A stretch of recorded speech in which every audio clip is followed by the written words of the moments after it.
bah du coup, bonjour à tous. Et peut-être qu'on va attendre la personne qui vient d'entrer. Bonjour.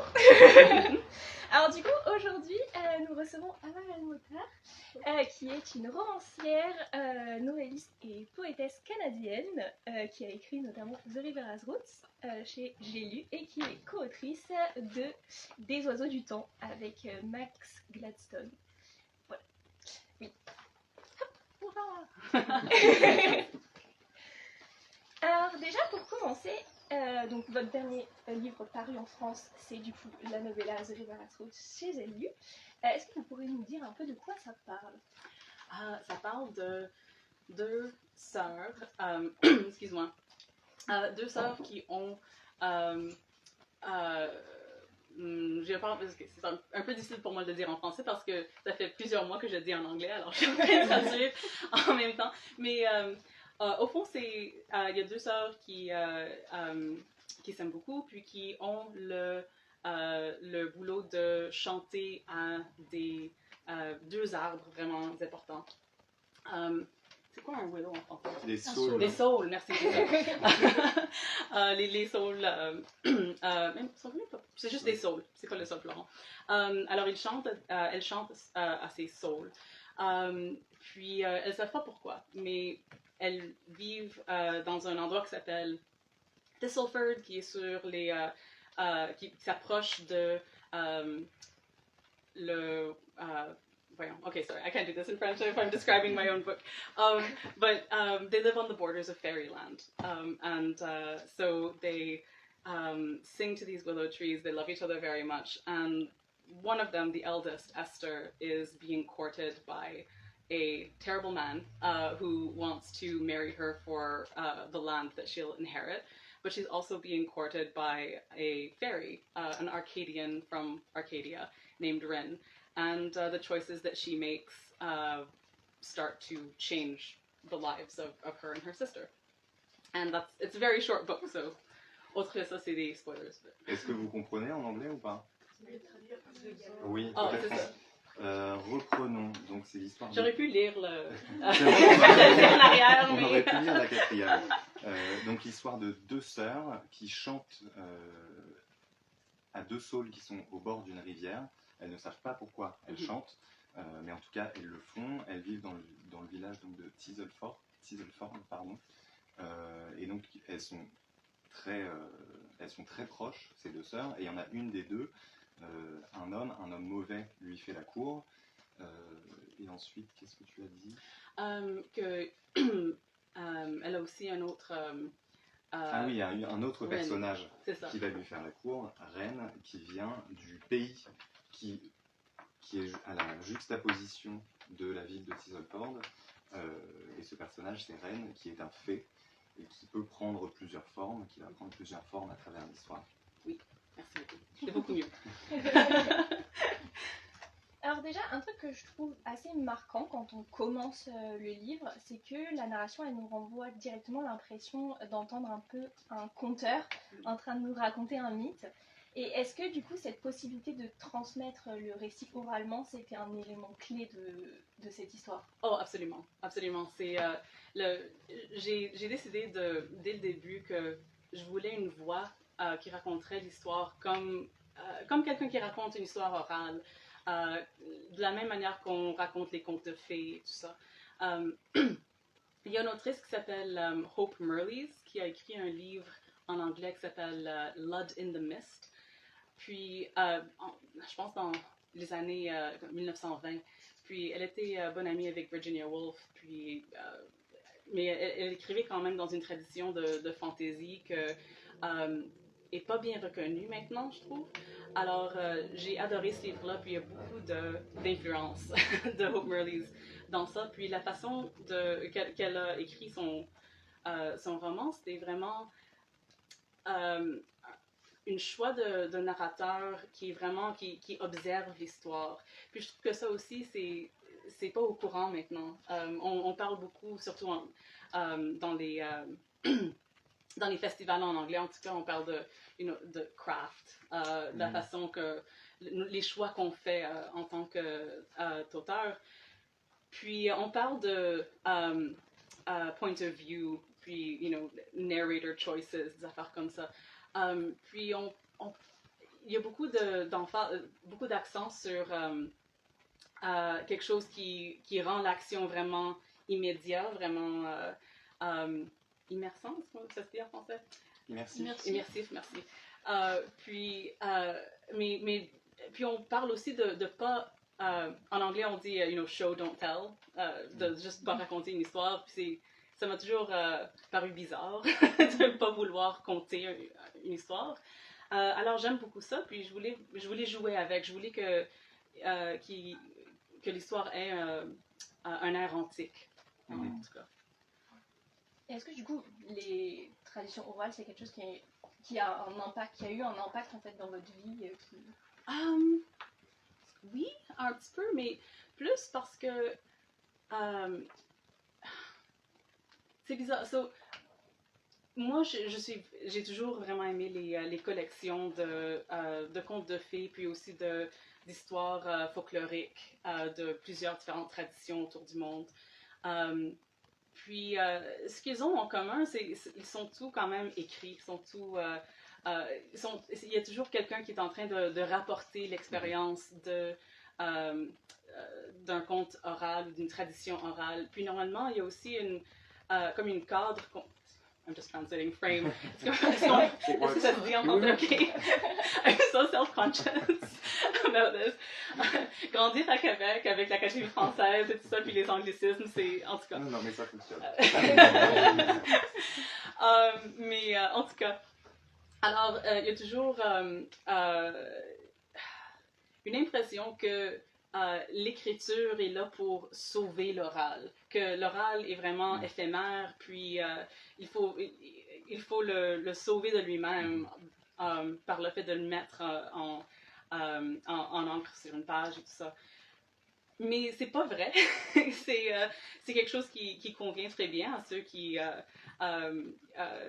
font ça pour boulot, mais en tout cas, les traditions vraiment vivantes d'histoire orale, je peux pas vraiment dire que j'ai participé dedans, mais j'aime beaucoup l'idée de les perpétuer si possible, ou d'essayer de commencer quelque chose comme ça. Il y avait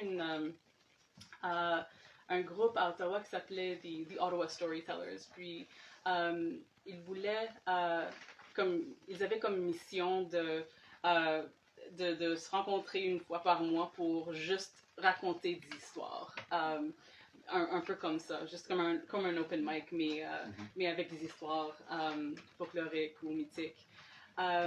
Puis, la plupart auraient appris les histoires de livres, mais quand même, il y a quelque chose de spécial de juste aller devant des gens, puis juste raconter l'histoire à ceux qui sont assemblés ici. Alors, j'espère que ça a répondu à la question. Je fais ça en anglais aussi. Quand on me pose une question, puis j'arrête pas, puis je suis pas certaine si j'ai répondu, mais en tout cas. Non, c'est très bien, merci. Alors du coup, dans cette novella, un des thèmes principaux quand même, c'est le thème de l'amour qui est omniprésent, notamment avec du coup en son cœur l'amour entre les deux sœurs.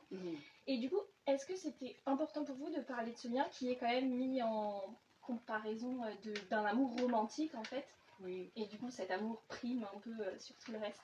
Absolument, c'est vraiment important pour moi parce que j'ai vraiment conçu l'histoire autour des sœurs, autour de l'amour entre Esther et Isabelle. Puis, moi aussi, j'étais susceptible à comment on dit, la hiérarchie, hiérarchie entre différentes sortes d'amour, comme l'amour romantique est toujours sur le pédestal, puis après ça, c'est les amours familiales, puis après ça, c'est les amours entre amis et tout ça. Mais je veux pas penser comme ça. Et puis, mais j'étais quand même, I became aware. Merci, consciente. c'est vraiment de la bonne pratique pour Épinal. Je vais me rappeler de tout mon français. Mais c'est ça, je suis devenue consciente dans la révision. Quand j'ai écrit l'histoire, d'abord, c'était beaucoup plus court, c'était une novellette. Puis, lorsque j'ai eu la chance de l'avoir publié avec Tor.com aux États-Unis, on m'a demandé d'ajouter beaucoup plus to lengthen the story, essentially, make it bigger. Mais puis dans cette révision, je me demandais comment est-ce que je pourrais ajouter de l'histoire. Où est-ce que j'allais trouver l'histoire pour en ajouter? Puis c'est très facile d'élaborer la relation entre Esther et Ren, plutôt que Esther puis Isabelle. Puis dès que j'ai compris, j'ai beaucoup essayé avec ça, non.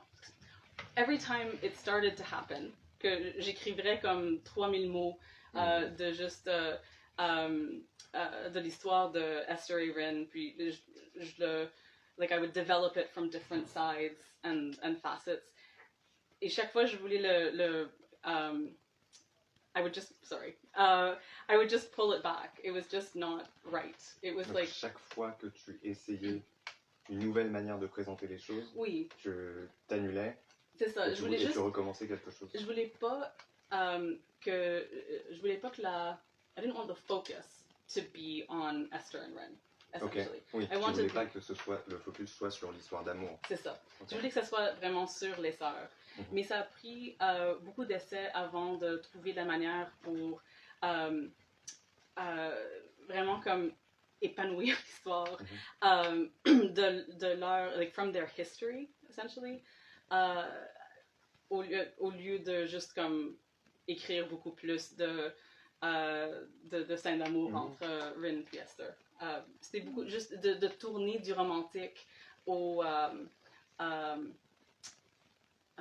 there's a word.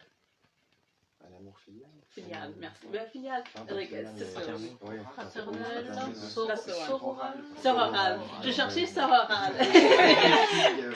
Je cherchais sororal, puis j'essaie d'y aller comme via le latin, mais en anglais. Alors, mais c'est ça. Mais oui, c'est ça. Alors, c'est difficile de le résister. Mais j'étais vraiment heureuse, en fin de compte. Je me souviens où ce que j'étais lorsque j'ai réalisé ce que je devrais faire pour le réviser d'une façon qui allait me plaire. Puis je marchais proche de chez mes parents qui vivent proche d'une rivière. Puis j'étais en train de penser à l'histoire, puis que je me souviens que j'avais de la chair de poule tout à coup parce que j'ai réalisé qu'il fallait que je mette un épisode de mon histoire personnelle avec ma sœur directement dans le livre parce que ça allait vraiment comme juste ouvrir l'histoire d'une façon qui était vraiment nécessaire. Puis, en fin de compte, c'est ce qui est arrivé. Puis, mais c'était terrifiant de mettre quelque chose de vraiment autobiographique dans le livre. Parce que, tu sais, on écrit de la fiction et de la fantaisie pour dissimuler, cacher nos émotions et nos vies, en tout cas. Mais dans ce cas-là, c'est juste comme non, c'est juste exactement la même chose, juste le mettre là-dedans parce que c'est important. Puis, j'ai aimé le résultat. Et du coup, dès le début aussi, dans The River's Route, on comprend que la grammaire a une place vraiment très importante dans le récit. C'est quelque chose qui est décrit comme changeant, libre et sauvage. Et qu'est-ce qui vous a amené en fait à le choisir comme élément clé de ce monde? C'est tellement le fun d'en parler en français. Parce que il y a une connexion avec le français, en fait. En anglais, le mot grammar vient de grammarie dans l'ancien français, le français médiéval. Puis, si je ne me trompe pas, le mot grammarie s'est développé pour s'associer avec la magie, puis les systèmes occultes, parce que il y avait beaucoup de textes en latin qui se concernaient avec la magie. Mais ils étaient quand même mélangés avec beaucoup d'autres choses dans les mêmes couvercles, parce que c'est comme ça qu'on faisait des livres. Alors, en tout cas, le mot grammaire a ses racines dans des notions de magie et de pouvoir. Et c'était toujours vraiment... ça m'intéressait beaucoup. Dès que j'ai appris ça, ça me semblait vraiment naturel parce que lorsqu'on parle, lorsqu'on organise la façon qu'on pense pour le communiquer avec les gens, pour les convaincre de quelque chose ou pour juste communiquer nos pensées, nos émotions. Il y a quelque chose de magique dans ça, il y a quelque chose qui transforme le monde de façon vraiment foundational, fondamentale, merci. Alors, alors, ça, c'était vraiment naturel pour moi, mais aussi, j'ai passé beaucoup d'années en enseignement, puis j'enseigne en anglais. J'ai réalisé, en tout cas, en Ontario, où j'ai fait mon bac et ma maîtrise, on n'enseigne pas la grammaire. Mais au secondaire, parce que j'ai fait au primaire et au secondaire à Québec, j'ai beaucoup appris de grammaire. Mais je sais que, my French is not great right now. Mais j'ai quand même, j'ai quand même grandi avec la Becherel, puis avec tous les... puis tout ce que j'ai appris de la grammaire, je l'ai appris en français. Tous les, all the parts of speech, tous les sujets, les verbes et tout ça, c'était vraiment juste... tout mon vocabulaire pour ça était en français. Tous juste l'idée de conjugaison aussi, c'était quelque chose qui est vraiment pas apparent en anglais. C'est vrai, il faut vraiment y penser parce que l'anglais aussi, c'est comme l'eau. C'est partout. Puis il faut pas, si on vit dans un pays, même bilingue comme le Canada, le Québec est bilingue, l'Ontario est partiellement bilingue, le reste du pays pas vraiment, mais en tout cas, mais vivre dans un pays bilingue, c'était vraiment, c'est difficile d'éviter l'anglais. C'est juste, l'anglais est partout. Alors, ça va pénétrer dans les pensées, la conscience, la langue de tout le monde très facilement.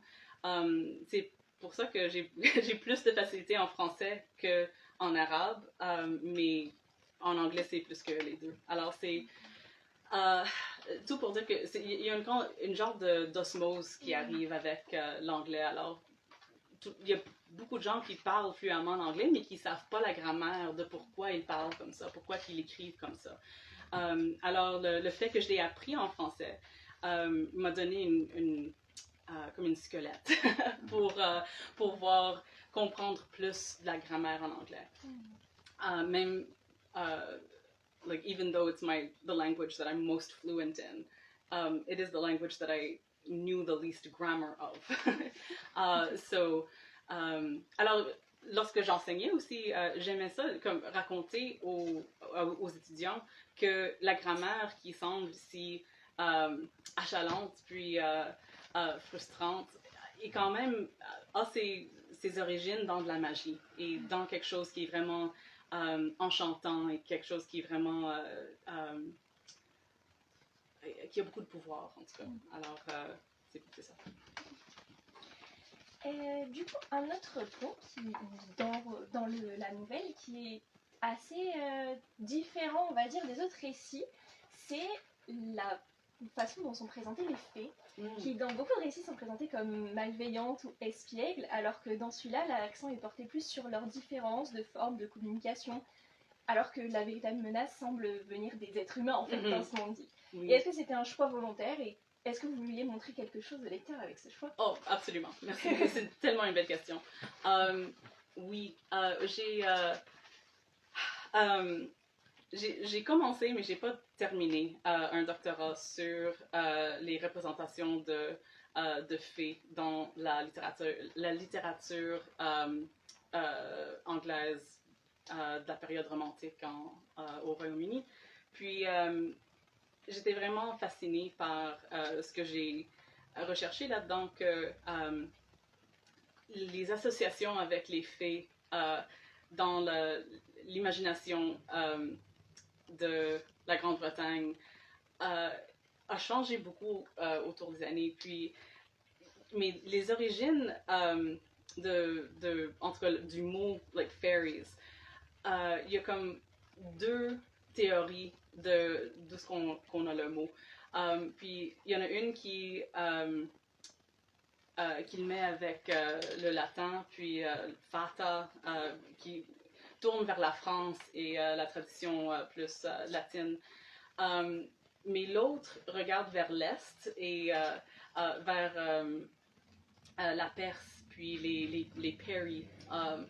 Puis, alors, il y avait une période de temps où ce que la façon dont les gens pensaient aux faits en Grande-Bretagne, c'était quelque chose d'étrange qui venait comme invader l'imagination rationnelle puis protestante de la Grande-Bretagne. Alors, d'un bord, il y avait l'imagination catholique et française qui était comme, oh non, c'est beaucoup trop. Puis de l'autre bord, c'était it's the extravagant fancies of the Far East that the Crusaders returning from des croisades qui ont amené avec eux ces idées de fées qui sont tellement étranges, tellement pas originales à la Grande-Bretagne. Alors j'aimais vraiment cette idée de l'audace d'aller to invade another country. C'est ça. And then come back saying, you know, oh, we're feeling so invaded by these fairies that they are coming back. Well, it was very charming to me. En tout cas, moi, lorsque je pense c'est une très longue préamble pour parler du fait que lorsque je pense aux fées, je pense beaucoup aux nations. Je pense beaucoup à la géographie, je pense beaucoup au... what's a border in French? Les frontières, merci. Such an obvious word. Comme médecin sans. Mais en tout cas, alors, je pense beaucoup aux frontières. Les frontières sont, de façon peut-être paradoxique, sont vraiment génératifs pour mon imagination. Alors, je pense beaucoup à la géopolitique d'une nation éphémérale. Et qu'est-ce qui arrive dans une histoire si tu peux imaginer un pays qui existe mais qui n'est pas accessible. Et lorsque les gens qui viennent de là arrivent dans ton pays, comment qu'on les voit, comment qu'on traite avec eux, comment qu'on les... like how do you just treat them? Et je suis vraiment intéressée aux inverses, comme ça. Like, whenever you imagine an other, c'est très facile de juste projeter sur l'autre tous nos angoisses et tous nos peurs et tout ça. Mais je voulais vraiment, avec les fées,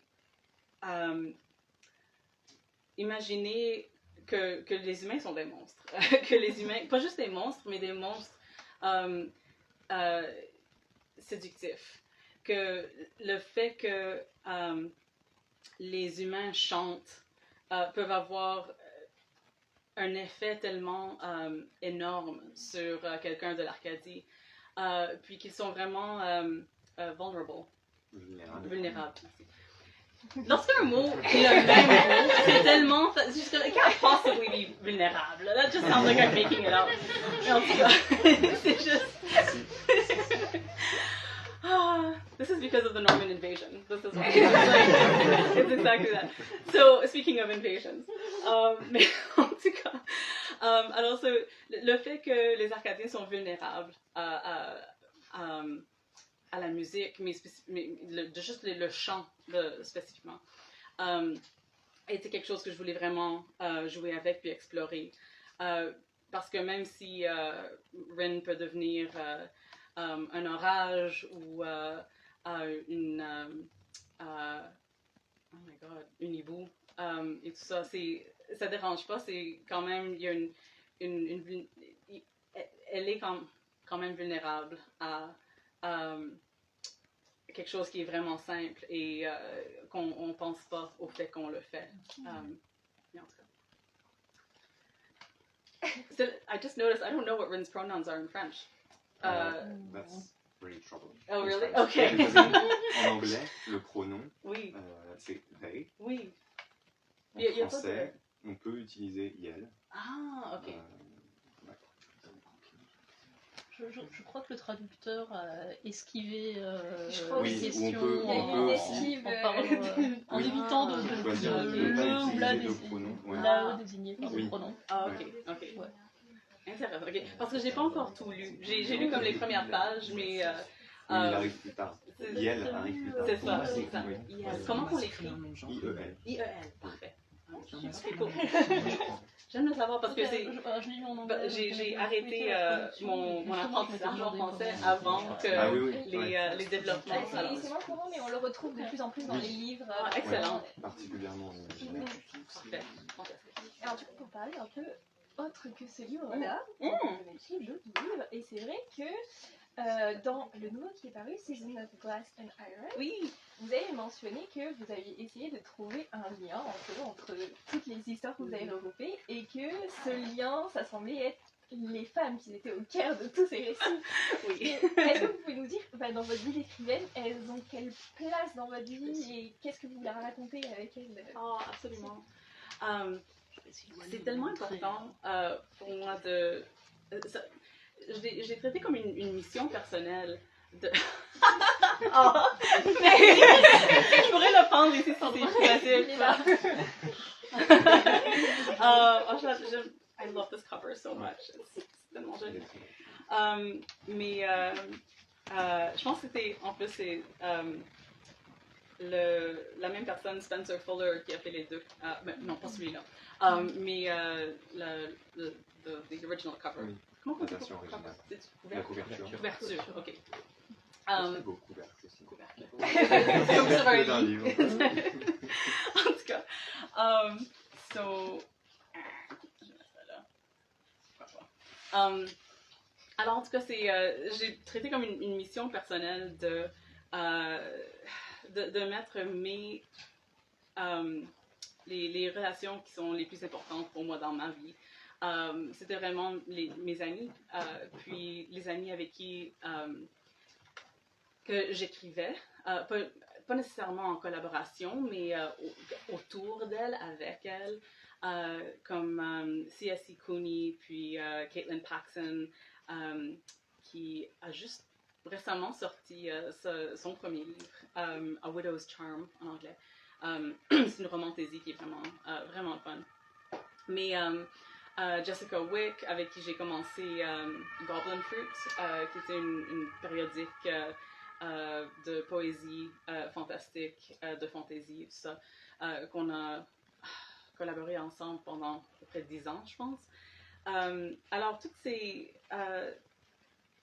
amitiés, avec ces femmes ont été vraiment profondément importantes pour moi. Puis, sont vraiment... C'est pas possible de les séparer de mon écriture, de mon style, de mes perspectives dans ce que j'écris. Puis, il y avait aussi juste l'atmosphère qu'on a créée ensemble sur l'Internet pendant une quinzaine d'années, avant que ça s'est vraiment empiré sur l'Internet.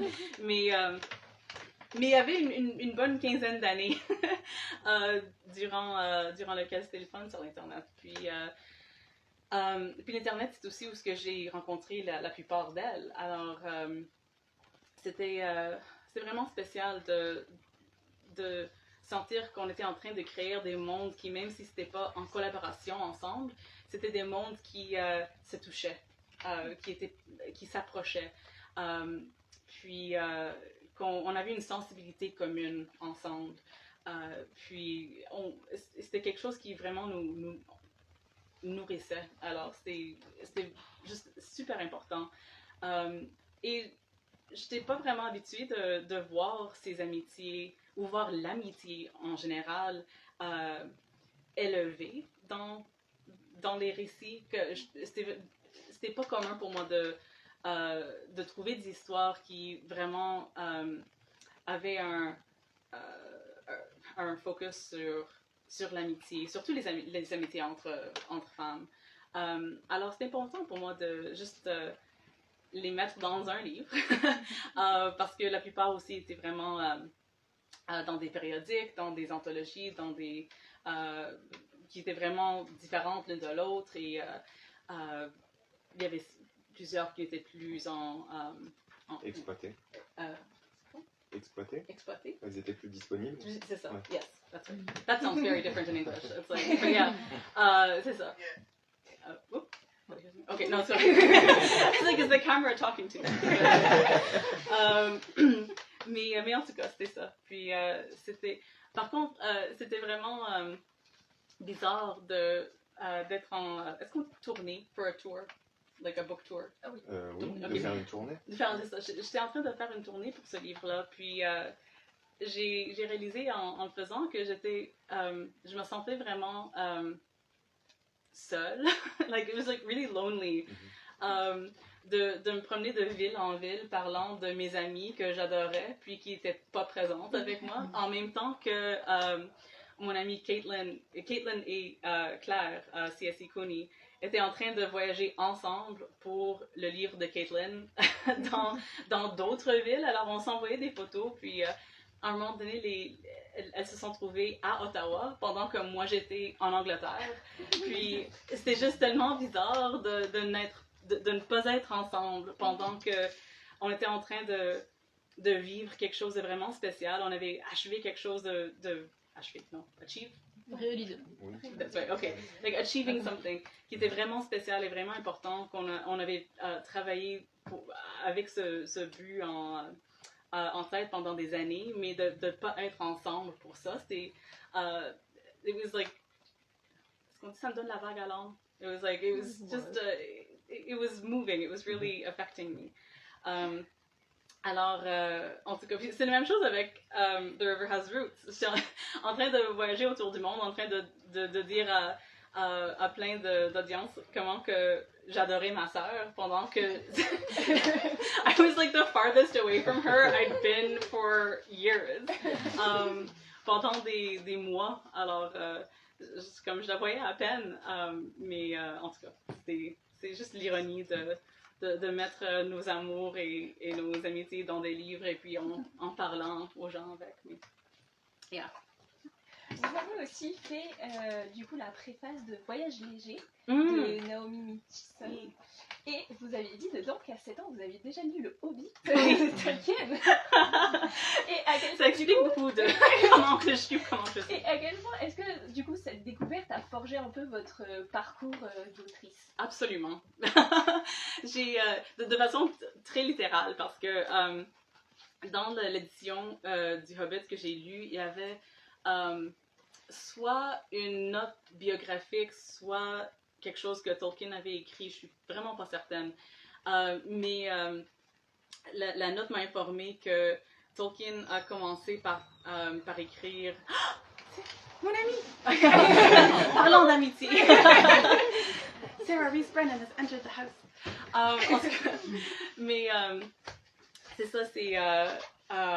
Oh, I'm so happy. So I was just talking about how lonely I was on tour without friends, and you just walked in at the perfect moment.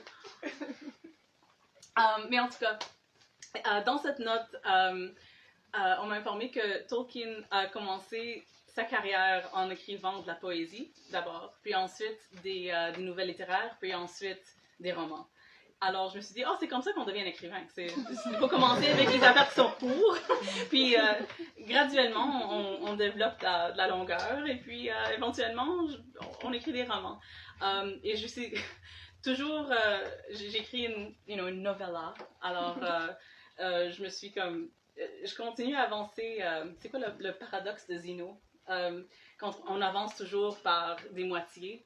Alors, on ne peut pas vraiment arriver à la fin parce qu'on avance par des moitiés, mais je me trouve à une moitié en tout cas qui inclut novella. Mais la prochaine affaire que j'ai besoin d'écrire, c'est vraiment un roman. Et je ne suis pas certaine comment faire, mais I'll figure it out eventually. Est-ce que c'est un peu ça qui vous a amené du coup à devenir poétesse? Parce que c'est vrai que c'est peu courant. Ça, c'était plutôt parce que lorsque je vivais au Liban, et lorsque j'avais 7 ans, je vivais au Liban. J'étais née au Canada, mais on a vécu 2 ans au Liban. Entre l'âge pour moi de 6 et demi et 8 et demi. C'était like an important distinction at the time. Mais alors, durant ce temps-là, il y avait beaucoup de mélange culturel pour moi. C'était l'endroit où j'ai rencontré Doctor Who pour la première fois, mais comme dans des livres. Alors, je ne savais pas que c'était sur la télévision. J'avais aucune idée, puis je ne le saurais pas jusqu'en 2002, lorsque la version avec Christopher Eccleston a commencé. Je suis allée vers mes amis, puis j'étais tellement excitée. Je leur dis que, oh my god, they're making my books into a TV show. Parce que j'avais aucune idée. Mais en tout cas, je les ai vraiment aimés, les romans de Terrence Dicks. Mais il y avait ça, il y avait la mythologie, il y avait le folklore, il y avait le Hobbit, mais il y avait aussi le fait que j'avais un devoir à faire pour l'école qui était d'écrire un poème. Et ne sachant pas à cet âge-là que j'avais de ADHD, je n'étais pas à temps pour le remettre, mais j'ai quand même... je voulais écrire un poème, alors j'en ai écrit un. J'ai écrit un poème à la lune, dont je me souviens toujours. Puis, lorsque je l'ai récité à mes parents, et normalement les parents qui veulent supporter leur enfant qui a juste fait quelque chose de vraiment bizarre, c'est like I'll put the macaroni art on the fridge, you know, quelque chose comme ça. Mais mes parents sont devenus vraiment sérieux. Puis ils m'ont dit, tu sais que ton grand-père était poète. Puis ils m'ont dit que, ils m'ont pas dit en tellement de mots, mais mon grand-père était poète, mais était aussi révolutionnaire, qui était emprisonné pendant la plupart des années 50 et 60 au Liban pour la politique, parce qu'il voulait il voulait du gouvernement séculaire pour le pays, parce que même maintenant au Liban, c'est très sectarien. En tout cas, c'était comme la même chose d'être poète et d'être révolutionnaire. Il n'y avait pas vraiment de contradiction entre les deux. Et mes parents ont réagi d'une façon au fait que j'ai récité ce poème-là, d'une façon qui m'a... J'ai vraiment ressenti que c'était important d'être poète. C'était quelque chose que je... C'est comme... c'est une responsabilité de parler, de speak truth to power, d'avoir de la parole pour ceux qui ne l'avaient pas. Et c'était quelque chose que j'ai senti quand t'es vraiment petite, c'est vraiment... on sent l'injustice de façon vraiment profonde. Alors c'était vraiment fondationnel pour moi de juste d'avoir cette idée que, ok, mon grand-père était poète, moi aussi je vais être poète. Puis c'est une responsabilité que je prends sur moi-même. Puis c'est ce que je vais faire, parce que j'aime les mots, puis j'aime écrire. Puis c'est vraiment que... Et j'adorais aussi, dans le Hobbit, tous les poèmes en italique.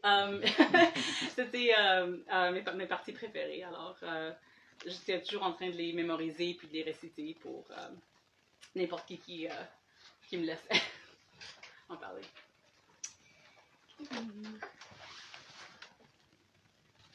Du coup, maintenant, on va passer un peu aux questions du public. Si certains en ont, faut pas que je me monopolise toutes les questions. Voilà, donc. Merci beaucoup d'être sortie dans cette chaleur aussi. J'ai une petite question qui est sur les... Enfin, vous avez parlé vous n'avez pas les hiérarchies d'amour, mais entre les oiseaux du temps et The River Has Roots, pour ce qui est de l'amour romantique, c'est toujours un peu maudit, contrarié, c'est volontaire ou c'est juste par coïncidence que c'est dans les deux livres comme ça? C'est une très bonne question. Je pense que c'est plutôt parce que lorsqu'on met une histoire romantique, lorsqu'on raconte une histoire romantique, s'il n'y avait pas de conflit, ça serait très court, je pense. Mais quand même, c'est quand tu dis comme maudit ou c'était quoi l'autre? Oui, enfin, c'est contrarié. Contrarié. Il y a toujours des obstacles. Oui.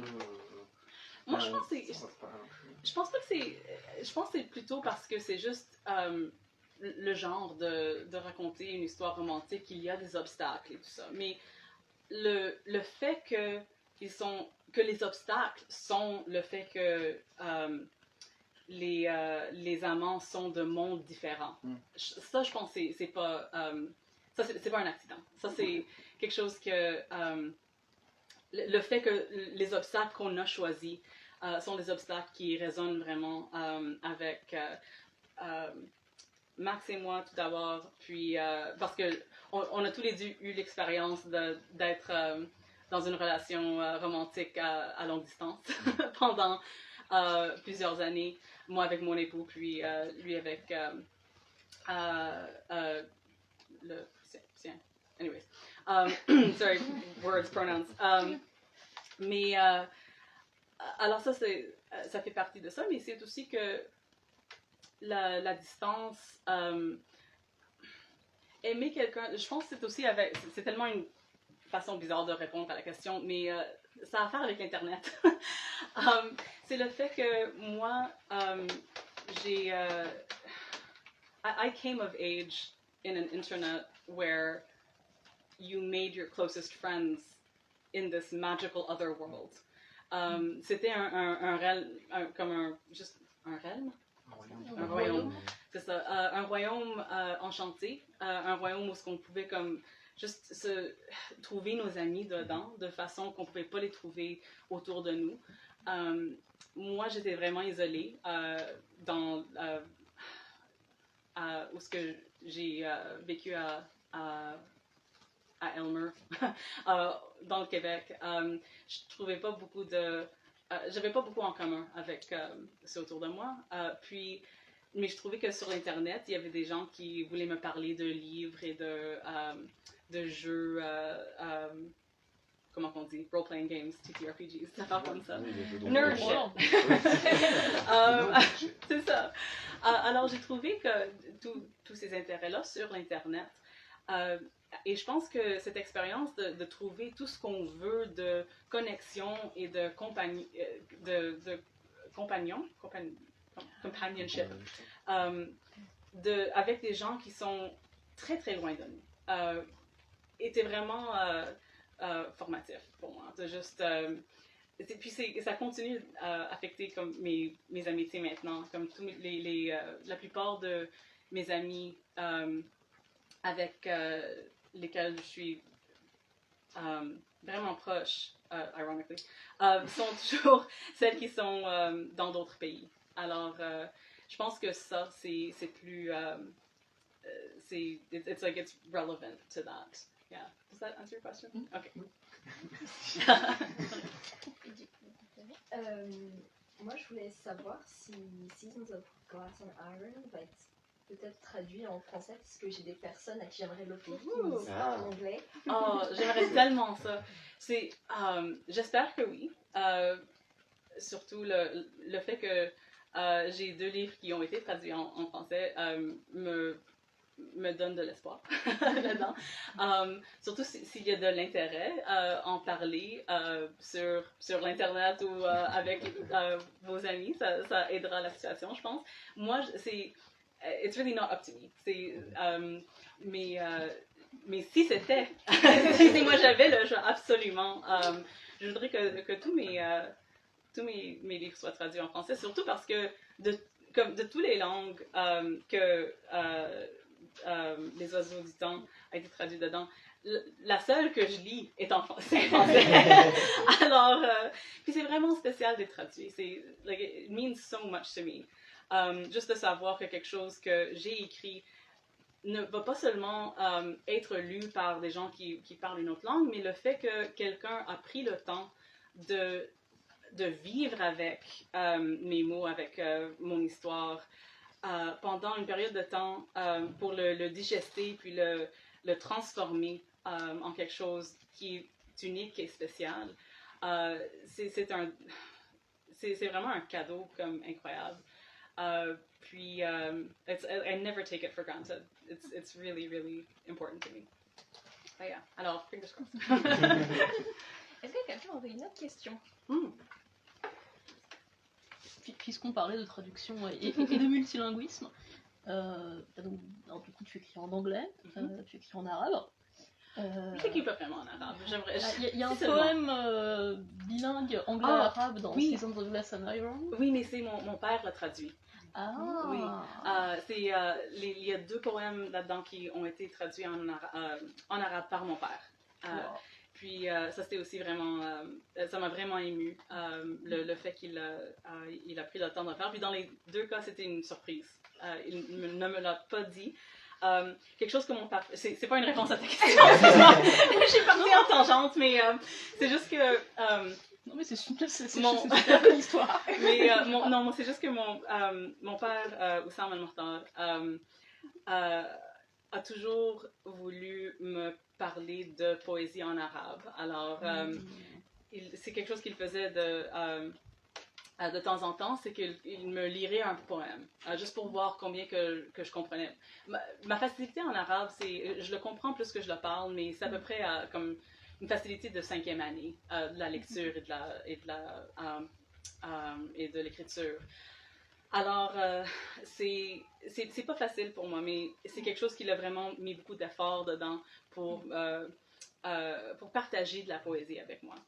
Puis, surtout parce que mon grand-père est poète, c'est son père qui était poète. Puis, alors, il a beaucoup de poésie de mon grand-père. Puis aussi, il y avait beaucoup de la poésie de mon grand-père qui était juste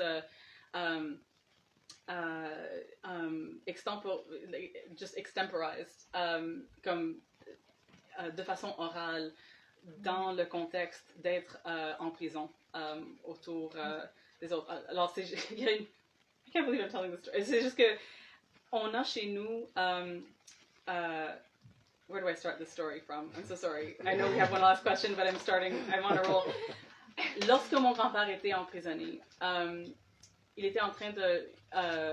il inventait des poèmes qui traitaient des conditions de la prison, qui